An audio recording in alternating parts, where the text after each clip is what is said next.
अस्सलाम वालेकुम नहीं बोलेंगे, ये बात वहाँ नहीं जाना चाहिए, है ना? जाना चाहिए? नहीं जाना चाहिए। कल क्या देख रहे थे हम लोग? कल तुम लोग को हम बुक का नाम बताए थे, है ना? 11वीं क्लास में कौन कौन सी किताबें तुम लोगों को पढ़नी है, सबको याद है? बताओ।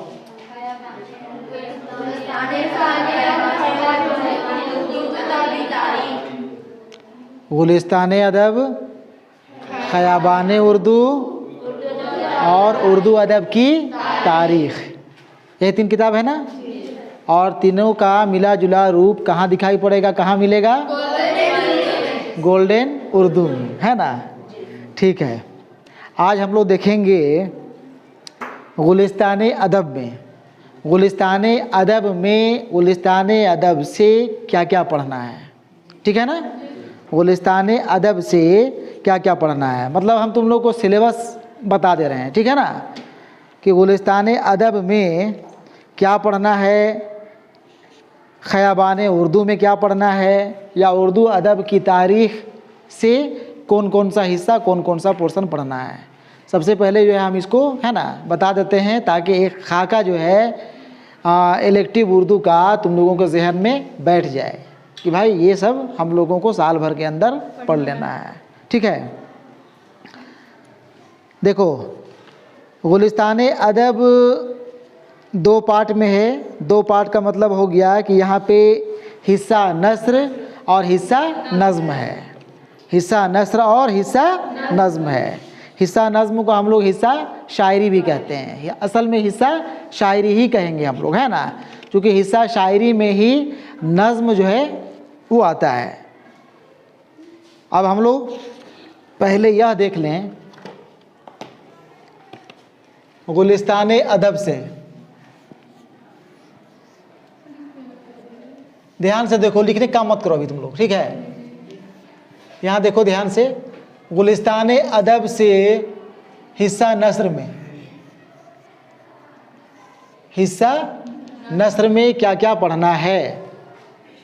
हिस्सा नस्र का आज हम लोग देख लेते हैं कौन कौन सी सिन्फ हिस्सा नस्र में है, और उसके बाद फिर हम हिस्सा शायरी के ऊपर बातचीत करेंगे। हिस्सा नस्र में सबसे पहले है दास्तान। क्या है? दास्तान। दास्तान पढ़े हो, नाम सुने हो? दास्तान पहले पढ़े थे? दास्तान 9वीं क्लास में नहीं था, 10वीं क्लास में भी नहीं था, नहीं था। 11वीं क्लास में तुम लोगों के लिए ये नई सिन्फ है दास्तान, ठीक है ना? बताएंगे हम दास्तान के ऊपर बाज़ाब्ते, हम एक पूरा क्लास होगा, है ना? दास्तान किसे कहते हैं, दास्तान की क्या तारीफ़ है ना? दास्तान का क्या डिफिनेशन है, किस जानवर का नाम है, ख़तरनाक टाइप का जानवर है कि बड़ा प्यारा जानवर है, नॉर्मल जानवर है, उसको हम लोग देखेंगे, है ना? बड़ा इंटरेस्टिंग जानवर है, बड़ा प्यारा जानवर है दास्तान। और अब के वक्त में तो नहीं, लेकिन किसी ज़माना में जो है दास्तान को बहुत दुलार प्यार से जो है ना, पढ़ा जाता था, रखा जाता था। बताएंगे जानवर नहीं है, लेकिन है ये बहुत बेहतरीन सिन्फ, है ना? अब के लिए नहीं है, तब के लिए। दास्तान का वक्त अब नहीं रह गया, दास्तान का ज़माना लद चुका है। देखेंगे, फिर भी हम लोगों को पढ़ना है दास्तान। एक पढ़ना है तुम लोगों को, और ये दास्तान नहीं है, यहाँ पे जो उन्वान दिया है दास्तान के नाम से, ये दिया है सर गुजश्त। यहाँ देखो सर गुजश्त, यहाँ देखो आज़ाद बख्त बादशाह की, ये लिखा हुआ है ना? दास्तान का उन्वान यहाँ पे दिया हुआ है सर गुजश्त आज़ाद बख्त बादशाह की, और इसके मुसन्निफ या दास्तान निगार हम लोग कहें वो मीर अमन है। कौन है? मीर अमन। मीर अमन देहलवी के नाम से जानते हैं हम लोग, देहली के रहने वाले थे, देहलवी कहलाए। ये देखो यहाँ जो उन्वान लिखा है सरगुजश्त आज़ाद बख्त बादशाह की, असल में यह दास्तान का नाम नहीं है, दास्तान का उन्वान ये नहीं है। 12वीं क्लास में 11वीं क्लास में तुम लोगों को इस उन्वान के नाम से पढ़ना है। असल दास्तान के बारे में बताएं, हम असल में बताना नहीं चाह रहे हैं, हम चाह रहे हैं कि पूरा सिलेबस जो है तुम लोगों को बता दें आज, ठीक है। दास्तान लंबी कहानी को कहते हैं, लंबी कहानी, ऐसी कहानी जिसमें मन घड़ंत बातें ज़्यादा हुआ करती हैं, बनावटी बातें ज़्यादा हुआ करती हैं, देव भूत जीन परी का जिक्र हुआ करता है, ऐसी ऐसी बातों का बयान होता है दास्तान में जिसको हम लोगों का दिल दिमाग अकल वो तस्लीम नहीं करती है, ठीक है। बताएंगे इसके बारे में, तफसील से बातचीत करेंगे। तो असल दास्तान जो है वो दास्तान का नाम है बागो बहार। क्या नाम है? बागो बहार। बागो बहार, बागो बहार, असल दास्तान बागो बहार है, जो इतनी मोटी किताब है, एक ही कहानी की किताब, लंबी कहानी है ना। अब यहाँ पढ़ना है तुम लोगों को, मुश्किल से 2-3 सफ़ा का है, 2-3 पेज का है, तो ये दास्तान थोड़ी ना है। उसी दास्तान से, बागो बहार से बीच का हिस्सा या फिर आज़ाद बख्त बादशाह का जो किस्सा है, उस किस्सा को भी पूरा यहाँ पे नहीं लिखा गया है। 2-3 पेज में जो कुछ आ गया उसी को, माने एक दास्तान का समझो इंट्रोडक्शन, दास्तान कहते किसे हैं, दास्तान क्या होता है, उसको समझने के लिए तुम लोगों को यहाँ पे थोड़ा सा दे दिया गया है, ठीक है। असल दास्तान बागो बहार है। क्या है? बागो बहार। और बागो बहार के मुसन्निफ हैं मीर अमन, बागो बहार के मुसन्निफ मीर अमन। अब दास्तान बागो बहार से ही जो है ये सरगुजश्त आज़ाद बख्त बादशाह की के नाम से एक छोटा सा टुकड़ा तुम लोगों के सिलेबस में दे दिया गया है, तो जाहिर सी बात है कि इसके मुसन्निफ वही हो गए, ठीक है ना। जब उसी का हिस्सा जो है निकाल के यहाँ पे रखा गया है, तो इसके भी तो लेखक, इसके भी मुसन्निफ राइटर वही ना होंगे, मीर अमन। तो तुम लोग को सरगुजश्त आज़ाद बख्त बादशाह की के मुसन्निफ का नाम जानना है। लेकिन हम साथ में ये भी बता दिए कि असल दास्तान इनका बागो बहार है, ठीक है। लंबी बात हो गई, असल में ये सब बात हमको करना था जब हम इसको पढ़ाएं तब, सरगुजश्त आज़ाद बख्त बादशाह की को जब पढ़ाएंगे तब हम इसके बारे में बातचीत करते, लेकिन फिर भी हम बता दिए है ना। चलो ठीक है।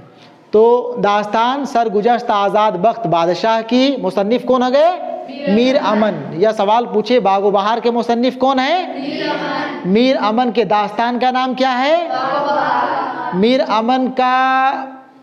आप देखो यहाँ पे सवाल वैसे नहीं पूछेगा, ये पूछ भी देता है कभी कभी, सवाल सेट करने वाले पता नहीं है ना, वो पूछ देंगे मीर अमन का कौन सा दास्तान आपके निसाब में शामिल है, तो दास्तान बागो बहार थोड़ी शामिल है, वो तो बागो बहार का एक छोटा सा टुकड़ा शामिल है हम लोगों के निसाब में। तो फिर उस जगह में यहाँ लिखना पड़ेगा सरगुजश्त आज़ाद बख्त बादशाह की, ठीक है ना। चलो आगे देखें। दास्तान के बाद है अदबी तारीख। अदबी तारीख, ठीक है। अब इसके बारे में नहीं बताएंगे हम, अदबी तारीख किसे कहते हैं, ठीक है। अदबी तारीख है मिर्ज़ा मज़हर जाने जाना का। अदबी तारीख मिर्ज़ा मज़हर जाने जाना। अदबी तारीख, इनका तारीख बयान किया जाएगा, इनके बारे में तुम लोग पढ़ोगे। इनके बारे में जो लिखे हैं वो लिखे हैं मोहम्मद हुसैन आज़ाद। ये मुसन्निफ का नाम हम इधर लिख रहे हैं ना। अदबी तारीख मिर्ज़ा मज़हर जाने जाना का है और इसके मुसन्निफ हैं मोहम्मद हुसैन आज़ाद, मोहम्मद हुसैन आज़ाद, ठीक है। तफसील से बात नहीं करेंगे, और फिर बात करेंगे तो बात बढ़ जाएगी। अभी इसके बारे में बताना था कि क्या अदबी तारीख यही अदबी तारीख है। असल में ये अदबी तारीख किताब का नाम नहीं है, कुछ और किताब है, बाद में देखेंगे, ठीक है। आगे देखें। लेकिन जहन में रखना, दास्तान पढ़ना है हम लोगों को, जो नहीं पढ़े हो 9वीं 10वीं में। अदबी तारीख कभी नहीं पढ़े हो तुम लोग, 9वीं 10वीं में नहीं पढ़े हो ना। तंज़ो मिज़ाह ये पढ़े थे, नहीं पढ़े हो? तंजो मिजाह भी शायद नहीं पढ़े हो 9वीं या 10वीं में, हम भूल रहे हैं, शायद नहीं पढ़े हो। ठीक है, नहीं पढ़े हो ना? ठीक है, तंजो मिजाह यहाँ पे तुम लोगों को 1 2 तंजो मिजाह निगार का पढ़ना है। और पहला तंजो मिजाह का उन्वान है सवेरे जो कल आँख मेरी खुली। सवेरे जो कल आँख मेरी खुली। पढ़ो इसको, क्या लिखा हुआ है? सवेरे जो कल आँख मेरी खुली। ये तंजो मिजाह है। क्या है? तंजो मिजाह है। कैसी सिन्फ है? तंजो मिजाह। अब इसके मुसन्निफ या तंजो मिजाह निगार, उनका नाम देखेंगे। ये हैं पतरस बुखारी। कौन है? पतरस बुखारी। ठीक है ना? सवाल पूछेगा, पतरस बुखारी का कौन सा तंजो मिजाह आपके निसाब में शामिल है? जवाब होगा सवेरे जो कल आँख मेरी खुली। ठीक है ना? सवाल जैसे भी पूछे जहन में इसको रखना है, जवाब खुद ब खुद जो है तुम लोग दे लोगे। उसके बाद एक और तंजो मिजाह है यादिश बखैरिया।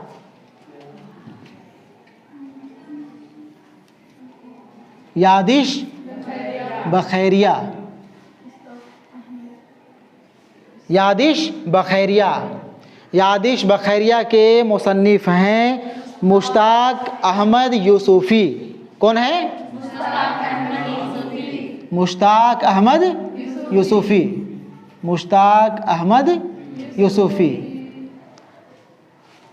2 तंजो मिजाह निगार का नाम तुम लोग को जहन में रखना है। ये नाम याद रखोगे ना? पतरस बुखारी, मुश्ताक अहमद यूसुफ़ी। ये दोनों का नाम तुम लोग जहन में रखोगे तंजो मिजाह निगार की हैसियत से, अफसाना निगार की हैसियत से नहीं, दास्तान निगार की हैसियत से नहीं, है ना? अदबी तारीख लिखने वाले के हवाले से नहीं, बल्कि तंजो मिजाह निगार, तंजो मिजाह लिखने वाले पतरस बुखारी, मुश्ताक अहमद यूसुफ़ी। सवाल पूछ देगा किसी 2 तंजो मिजाह का नाम लिखें। आपके याद से किसी 2 तंजो मिजाह निगार का नाम लिखें। दोनों का नाम लिखोगे, 4 नंबर का 5 नंबर का सवाल, 2 नंबर का सवाल रह सकता है ना? दोनों जहन में रहेगा। 11 क्लास वाला है तो कई तंजो मिजाह निगार, लेकिन कम से कम तुम लोग उतना जानो जितना तुम लोगों को पढ़ना है। ठीक है ना? चलो ठीक है। इसके बाद हम लोग देखते हैं खाका। यहाँ लिखें, दास्तान हो गया, अदबी तारीख, तंजो मिजाह, ये सब नसरी सिन्फ है। 1 नंबर में दास्तान, 2 नंबर में अदबी तारीख, 3 नंबर में तंजो मिजाह। उसके बाद हम 4 नंबर में रखते हैं यहाँ पे खाका। खाका, खाका पढ़े थे 10वीं क्लास में? सबको नहीं बोलती है, पढ़ी थी। हाँ,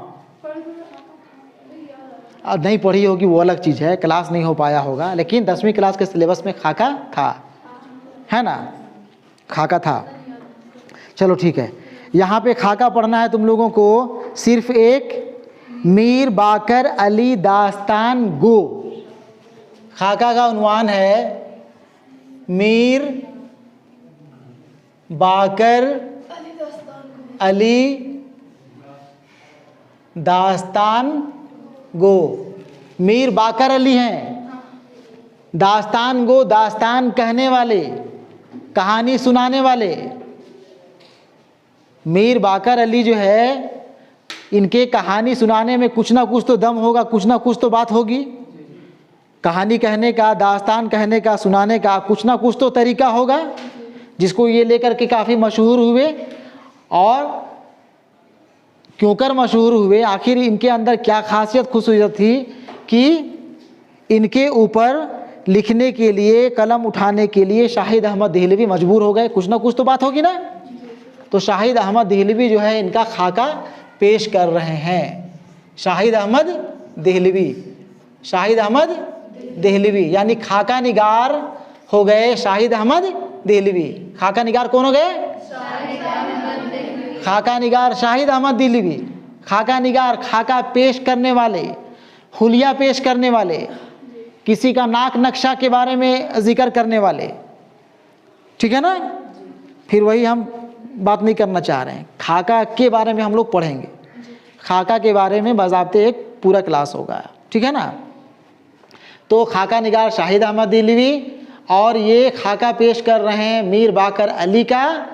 और मीर बाकर अली दास्तान गो, दास्तान कहने वाले हैं, दास्तान कहने वाले मीर बाकर अली हैं, है ना। चलो, समझ रहे हो नहीं समझ रहे हो जी? समझ रहे सर। अब कैसे समझाएं इससे ज़्यादा बढ़िया से? और फिर पढ़ेंगे समझ आ जाएगा। हाँ, नहीं अभी पढ़ना क्या है, अभी समझना है, ठीक है। जी। पढ़ोगे तो फिर तो उसको समझोगे अलग से। अब देखो उसके बाद है मुख्तसर अफसाना। क्या है? इसको मिटाएं, इधर ही लिख दें। अब देखो उसके बाद है 4 नंबर तक देखे थे ना, 5 नंबर में है मुख्तसर अफसाना। अफसाना तो पढ़े हो ना? इसमें तो किसी को कोई शक शुबह किंतु परंतु नहीं होना चाहिए। अफसाना सब पढ़े हुए हो, है ना। 9वीं में भी पढ़े हो, 10वीं में भी पढ़े हो। यहाँ पे पढ़ना है 2 अफसाना तुम लोगों को। अफसाना का उन्वान है गोरी हो गोरी। पहला अफसाना है गोरी गोरी हो गोरी, हाँ हो गोरी, बताएंगे पढ़ाएंगे, ठीक है। बहुत मज़ेदार अफसाना है। अफसाना निगार हैं सैयद रफ़ीक हुसैन।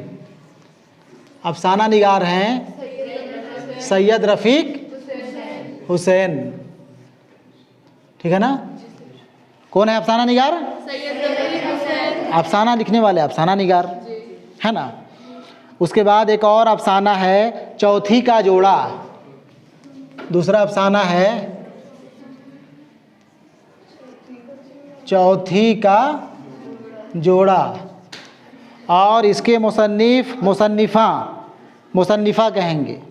औरत अफसाना निगार हैं, खातून अफसाना निगार, है ना। इस्मत चुगताई, ध्यान से देखो यहाँ, इस्मत चुगताई, ये खातून हैं, औरत हैं, इस्मत चुगताई, इसलिए हम लोग इसको मुसन्निफ़ा कहेंगे। मुसन्निफ़ ने मुसन्निफ़ा, लेखिका हिंदी में कहते हैं ना, लेखिका। तो चौथी का जोड़ा के मुसन्निफ़ा हैं इस्मत चुगताई। कौन है? कौन है? कौन है? जगल हो ना, है ना, सो रही है।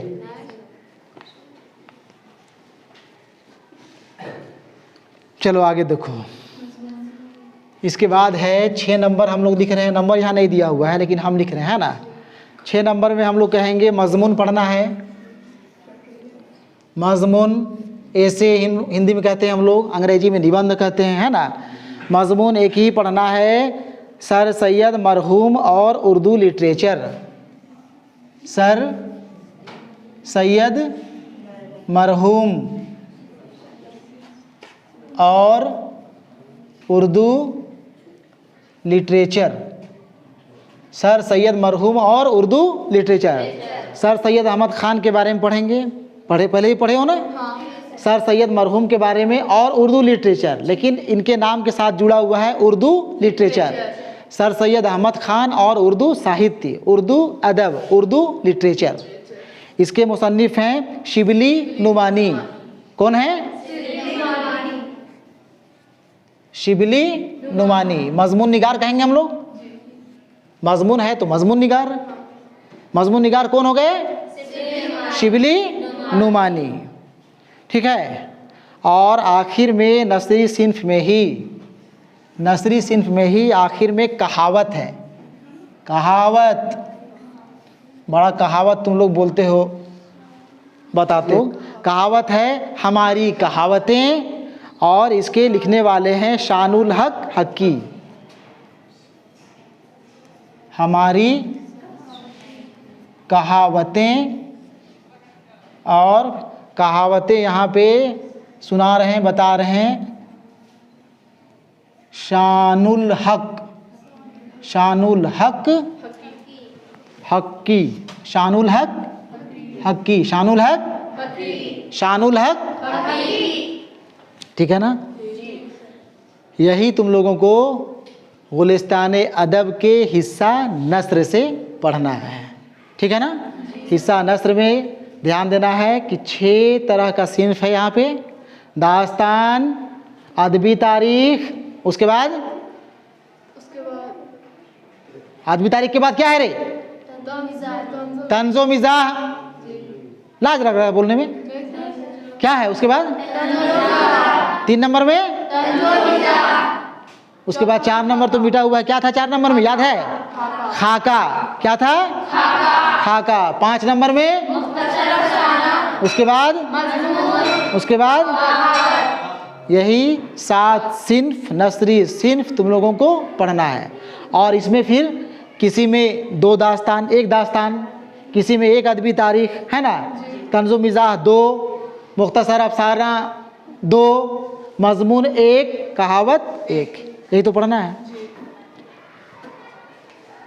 हिस्सा नस्र में यही पढ़ना है, यही सिलेबस है तुम लोग का हो गुलिस्तान अदब से, ठीक है ना।